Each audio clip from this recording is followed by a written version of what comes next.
Hello students, welcome to the math easy by S Goyal. बच्चों, आज मैं लेके आया हूँ चैप्टर नंबर 5 प्रोग्रेशन सीरीज का part number 3। Part number 3 basically आज हम क्या पढ़ने वाले हैं? जीपी पढ़ने वाले हैं। ठीक है, तो जीपी की जो जनरल फॉर्म होता है उसके बारे में बात करेंगे। जीपी का जो फुल फॉर्म होता है वो क्या होता है? ज्योमेट्रिक प्रोग्रेशन होता है। ज्योमेट्रिक प्रोग्रेशन होता है। अब ज्योमेट्रिक प्रोग्रेशन को हम रेशियो सीरीज भी बोलते हैं। रेशियो सीरीज भी बोलते हैं। इसमें बेसिकली क्या होता है? रेशियो सेम रहता है। फॉर एग्जांपल, अगर हम सबसे पहले जनरल फॉर्म की बात करें, जैसे एपी में क्या होता था? ए प्लस डी, ए प्लस 2D होता था। वैसे इसमें क्या होता है general form? A R square dash A R की पावर क्या होता है? n-1 होता है। ये हमारा क्या होता है? जनरल फॉर्म होता है। अब जनरल फॉर्म में जो ए हमारा होता है वो हमारा क्या होता है? फर्स्ट टर्म होता है। और आर हमारा क्या होता है? कॉमन रेशियो होता है। अब कॉमन रेशियो बेसिकली जो फॉर्मूला होता है इसका वो होता है Tn/Tn-1 होता है। या फिर आप अदर वर्ड में बोले तो टर्म की लैंग्वेज में बात करें तो क्या आएगा? A2/A1, A3/A2, A4/A3। अगर ये सब में रेशियो क्या है? सेम है, तो उस सीरीज को हम क्या बोलेंगे? उस प्रोग्रेशन को हम क्या बोलेंगे? ज्योमेट्रिक प्रोग्रेशन बोलेंगे। और सीरीज कब बोल सकते हैं? जब इसमें क्या आ जाए? प्लस आ जाए। ठीक है ना? अगर इसके बीच में अगर प्लस आ जाए तो हम इसको क्या बोलेंगे? सीरीज बोल सकते हैं। ठीक है, तो फिर देखिए आगे, अगर इसमें हम जो पूछ सकता है क्वेश्चन, वो क्या क्या पूछ सकते हैं इसमें?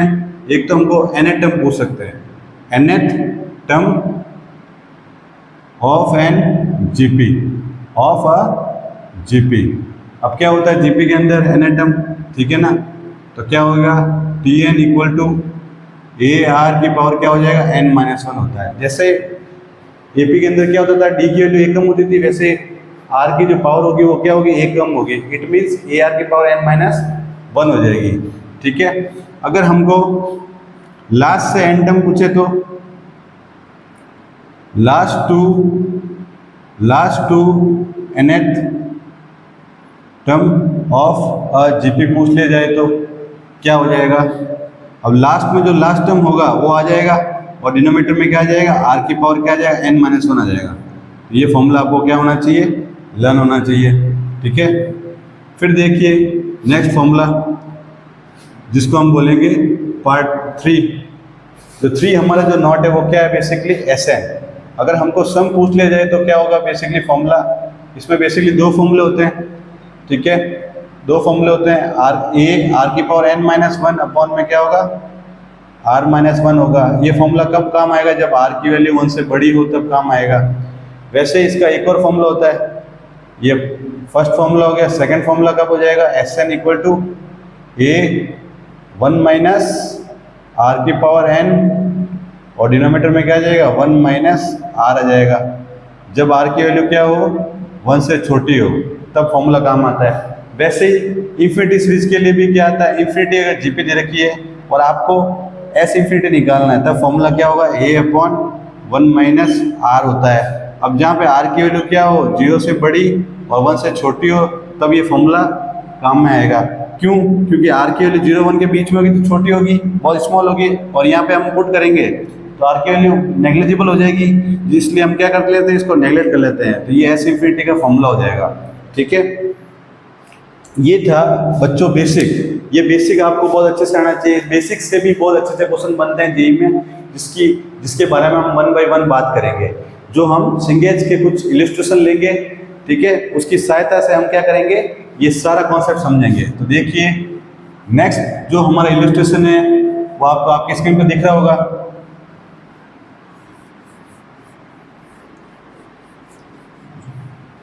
तो जो हमारा इलस्ट्रेशन है वो क्या है? बेसिकली हमको दे रखा है थर्ड टर्म ऑफ जीपी दे रखा है। ठीक है, जो हमारा इलस्ट्रेशन है 5.32 है। और आपको क्या दे रखा है इसमें? आपको इसमें दे रखा है थर्ड टर्म दे रखा है। अब थर्ड टर्म बेसिकली क्या होता है? ए आर का स्क्वायर होता है। ए आर का स्क्वायर इक्वल टू क्या हो जाएगा? 4 दे रखा है आपको। आपको थर्ड टर्म क्या दे रखा है, 4 दे रखा है, और आपको क्या निकालना है, फाइंड द 5 कॉन्जुगेटिव टर्म का प्रोडक्ट निकालना है, ठीक है ना। इट मीन्स जो आपको पूछ रहा है वो क्या है, first term, second term, third term, fourth term और 5 टर्म, इसका प्रोडक्ट पूछ रहा है आपको। अब देखिए यहाँ पे कितने पावर आ जाएगी, a 1 2 3 4, तो a की पावर क्या आ जाएगी, 5 आ जाएगी।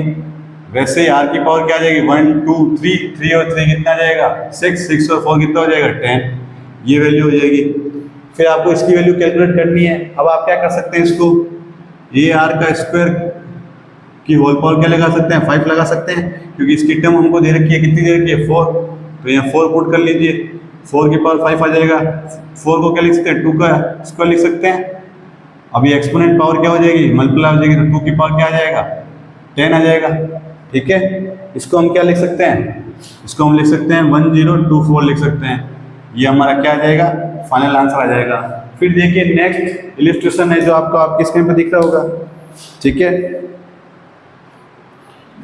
अब अगला जो इलिस्ट्रेशन है वो अपना क्या है, बेसिकली वो हमारा 5.33 है। तो इसमें बेसिकली क्या है जिसको हम सॉल्व करते हैं, ठीक है।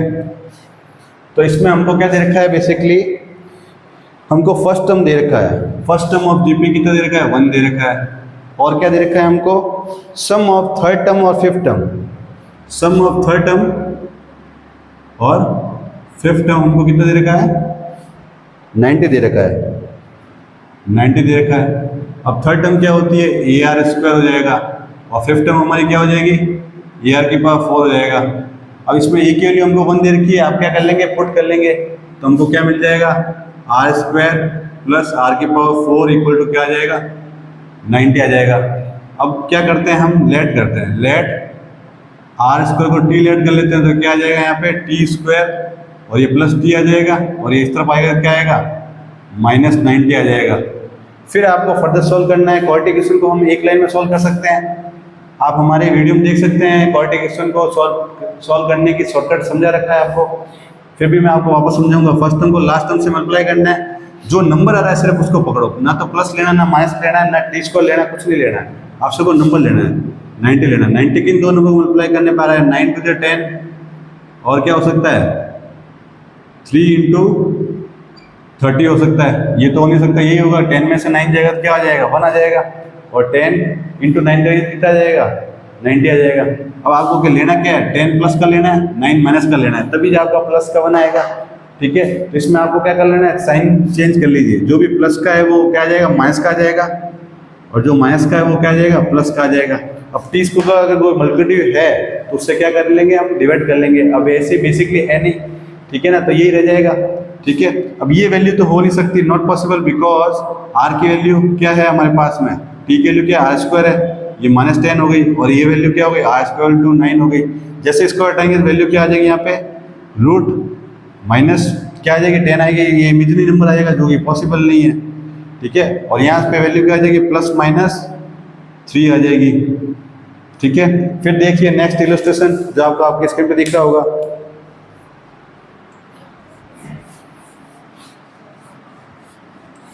.34, जो अगला इलस्ट्रेशन है वो क्या है अपना, 5.34 है।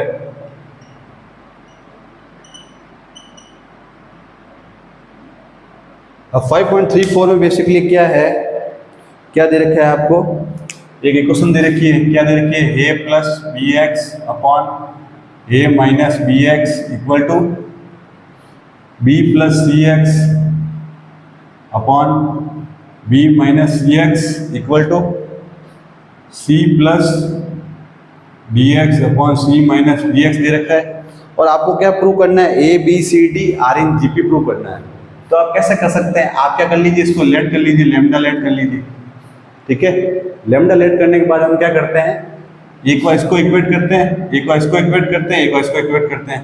तो फर्स्ट टर्म को इक्वेट करते हैं लास्ट टर्म से, तो हमारे पास में क्या आ जाएगी, a minus B X equal to क्या आ जाएगा, लेमडा आ जाएगा। अब इसको करने का सबसे आसान तरीका क्या है कि जब भी अगर दो वेरिएबल आ जाए, ठीक है ना, तो उसको एक वेरिएबल बनाने के लिए आप क्या कर सकते हैं, डिविडेंड एंड कंपोनेंट रूल लगा सकते हैं। वी अप्लाई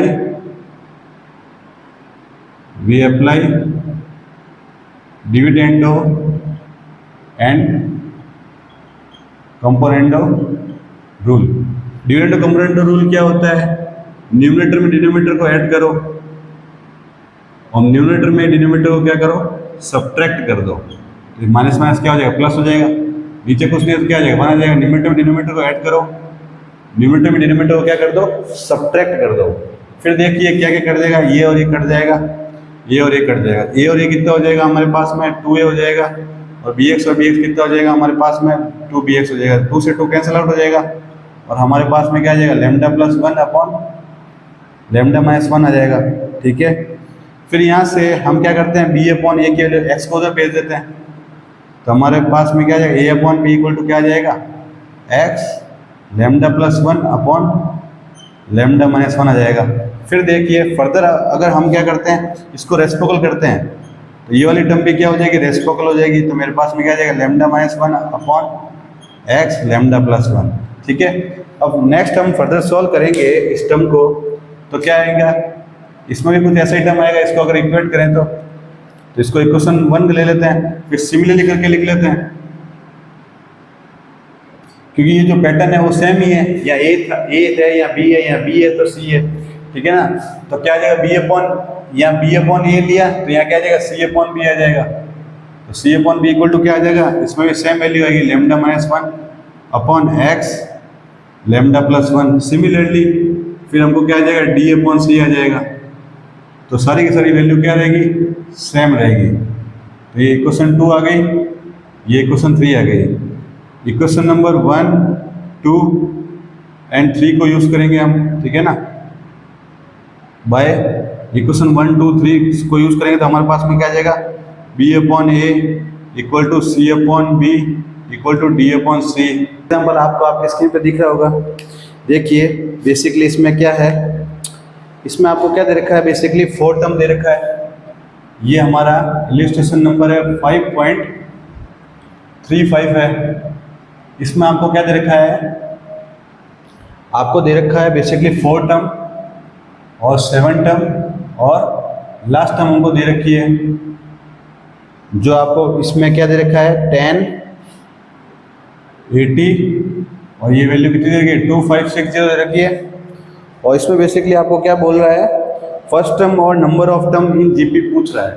ठीक है, तो ये आपको क्या करनी है, कैलकुलेट करनी है। तो ये हमारा बेसिकली क्या आ जाएगा, ए आर क्यूब, ये हमारा क्या आ जाएगा, ए आर की पावर 6 और ये आ जाएगा हमारा ए आर की पावर n माइनस 1 आ जाएगा। इसको 1 ले लीजिए, 2 ले लीजिए, 3 ले लीजिए। ठीक है, फिर देखिए इसमें क्या करिए आप, इक्वेशन नंबर 2 में 1 डिवाइड कर लीजिए। डिवाइड करने पर हमको क्या मिल जाएगा, 8, आर की पावर क्या मिल जाएगा, 3 मिल जाएगा, ए से कैंसिल आउट हो जाएगा। तो आर की वैल्यू क्या मिल जाएगी, 2 मिल जाएगी। ठीक है, फिर आर की वैल्यू इक्वेशन नंबर 1 में पुट कर लीजिए, put value of R in equation number 1, तो कितना आ गया, 10, 2 की पावर 3, तो कितना आ जाएगा, 8 आ जाएगा। तो 10 बाई कितना आ जाएगा, 8 आ जाएगा, तो कितना आएगा, 5/4 आ जाएगा। वैसे ही हमको एक वैल्यू तो निकल चुकी है कि हमको एक की वैल्यू पूछी थी और एन टर्म पूछा था। ये वैल्यू यहाँ पे पुट कर लीजिए ए और आर की, तो हमको हमारे पास में क्या आ जाएगी, 5/4, आर की वैल्यू क्या है, 2 है, 2 की पावर n माइनस 1 है। ये और ये कैंसिल आउट करेंगे, 5, 1, 2 टाइम कैंसिल आउट हो जाएगा। ये 2 की पावर 9 है, ये दे जाएगा तो क्या आ जाएगा हमारे पास में, 2 की पावर n माइनस 1, ये 5 के बाद 2 की पावर 9 होता है और ये 2 की पावर 2 होता है, तो कितना आ जाएगा, 2 की पावर 11 आ जाएगा। ये अब इक्वेट करेंगे तो हमारे पास में क्या जाएगा, n माइनस 1 इक्वल टू 11 आ जाएगा। तो n की वैल्यू क्या मिल जाएगी, 12 मिल जाएगी। ठीक है, फिर देखिए लास्ट क्वेश्चन आज का, जो आपको आपके स्क्रीन पे दिख रहा होगा। ये बेसिकली जो हमारा इलस्ट्रेशन है 5.36 है। इसमें आपको क्या करना है, ABCD किस में प्रूव करना है, GP में प्रूव करना है। तो ये हमारा 36 है, जो आज का लास्ट एग्जाम्पल है। ठीक है ना, तो क्या आ जाएगा हमारे पास में, a square plus b square plus c square into क्या दे रखा है, p square minus p AB plus BC plus CD दे रखा है, इंटू क्या है, P दे रखा है। और फिर हमको क्या दे रखा है, b square plus C square plus D square दे रखा है, ठीक है, और इसकी value less than equal to 0 दे रखी है। तो अगर थोड़ा सा एनालिसिस करो तो ये परफेक्ट स्क्वायर दिख रहा है यहाँ पे। कैसे दिख रहा है? क्योंकि हमको ये जो फर्स्ट टर्म, इसकी फर्स्ट टर्म और इसकी फर्स्ट टर्म लें तो एक परफेक्ट स्क्वायर टर्म मिल रही है। तो क्या मिल गया? ए की वैल्यू क्या हो गई? AP हो गई, और बी की वैल्यू क्या हो गई? -B हो गई, तो होल स्क्वायर हो गया। क्योंकि यहाँ पे माइनस था, माइनस क्या आ गया? ये हमारे यहाँ पे 2 है, सॉरी, तो 2AB इंटू P ये दे रखा है हमको। तो क्या बन जाएगा? परफेक्ट स्क्वायर बन जाएगा। वैसे ही BP माइनस C का क्या आ जाएगा? होल स्क्वायर आ जाएगा। वैसे ही CP माइनस D का क्या आ जाएगा? होल स्क्वायर आ जाएगा। लेस देन इक्वल टू क्या आ जाएगा? 0 हो जाएगा। फिर आप क्या कर लीजिए, ये एक ही कंडीशन में पॉसिबल है जब ये सारी टर्म क्या हो? 0 हो। ओनली पॉसिबल कब हो सकता है? इन सारी टर्म अगर क्या हो? 0 हो, 0 0 0, अदरवाइज ये हो ही नहीं सकता, क्योंकि ये सारी वैल्यू क्या देगा? पॉजिटिव देगा, क्योंकि यहाँ पे स्क्वायर लगा हुआ है। तो हमारे पास में क्या आ जाएगी? AP minus B equal to 0, BP minus C equal to 0, CP minus D equal to 0। तो यहाँ से हमको P की वैल्यू क्या मिल जाएगी? देखिए B माइनस A मिल जाएगी, वैसे P की value C minus C upon D मिल जाएगी, और यहाँ पे भी P की वैल्यू क्या मिल जाएगी? B अपॉन C मिल जाएगी। तो इन तीनों इक्वेशन हम क्या लिख सकते हैं? B upon A C upon B तीनों आपस में क्या होगी? इक्वल होगी। तो मैं क्या बोल सकता हूँ? Hence A B C and D are in क्या हो जाएगा? GP हो जाएगा। ठीक है, ये आज की जो क्लास थी वो बेसिक क्लास थी फॉर GP के लिए। नेक्स्ट जो क्लास होगी पार्ट नंबर 4, उसके अंदर आपको इसका एडवांस फॉर्म पढ़ाया जाएगा, जिसमें सिंगेज के सबसे बेस्ट एग्जांपल हम लेंगे। ठीक है, ठीक है। थैंक यू बच्चों, thank you for watching. Like करना, शेयर करना, सब्सक्राइब करना ना भूले। Thank you.